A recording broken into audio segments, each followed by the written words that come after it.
创立伫1923年的锦源兴，原本是以进口的布料、染整甲批发零售的布庄，随着产业的转型甲消费形态的改变，现在由着第四代杨子兴来经营，并且转型为在地生活美学的品牌，将台湾的文化转移做这款的印花，用印花来讲台湾的故事。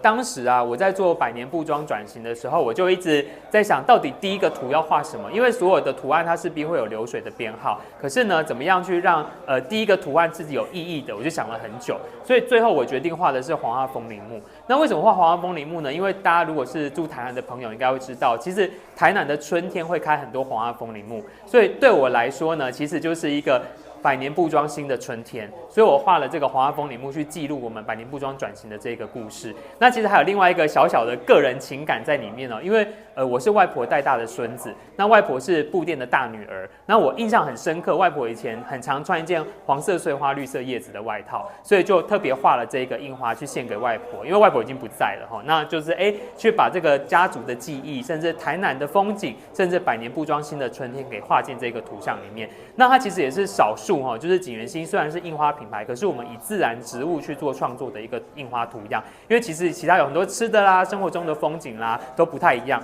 但是这个呢就是以花为主的第一号的创作这样子。透过乌鸡牌董事长陈春丽加锦源兴第四代传人杨子兴的对话，陈春丽表示，这届甲百年的布庄合作是一个跨世代、跨界的超时空的结合。因的共同理念，就是将家乡的水，伫地方文化加生活记忆中，透过无同的方式来呈现。黑潮牌应该是可以为这个商圈呢提供一个场域，一个平台，来让原本的这些我们这些百年的产业或传统的这些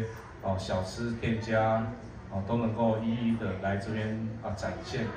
来这边再让那个观光客重新认识，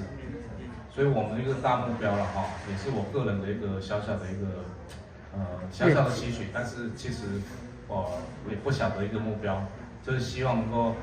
把这个图上面的这些个名店，这些过往的这些个记忆风华重新再造回来。就会让我回到这个我小时候月考半天快乐的这条街上，然后甚至小时候跟妈妈去吃油鸡的记忆里面，到这个街区里面落点。那我们从这边重新开始，然后我觉得我好像有这个责任去把这个故事给说出来。所以我觉得不管是家族自己的故事，甚至印花里面的台湾故事，甚至整个中西区中正路这一带的故事，所以我们也会跟大家去做介绍。锦源兴城市图腾的特点，这届总共展出18个印花布作，主题跨越时空，有你我的日常生活印象。其中19号的沙巴鱼，更加是台南的在地招牌，嘛有专属春天的黄花风铃木，嘛拢被收录在这届的展览当中。为什么虱目鱼上面会贴满了这些贴纸呢？因为其实这一些文字呢，都是虱目鱼的词源，也就是为什么虱目鱼会叫虱目鱼的原因。所以里面你会看到一些像西拉雅的叫法，甚至到它的西班牙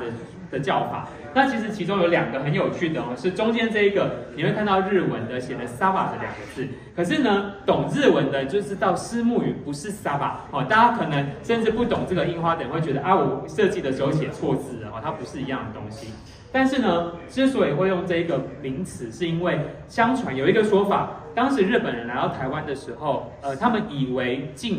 沙巴鱼是台湾的禁语，所以叫它沙巴。可是后来才发现原来它不是禁语，它不是沙巴。可是因为已经叫习惯了，所以呢，虱目鱼呢就叫沙巴鱼了。所以其实它跟沙巴有一个很巧妙的关联。展览分2区，有印花布加商品店、DIY、道具等。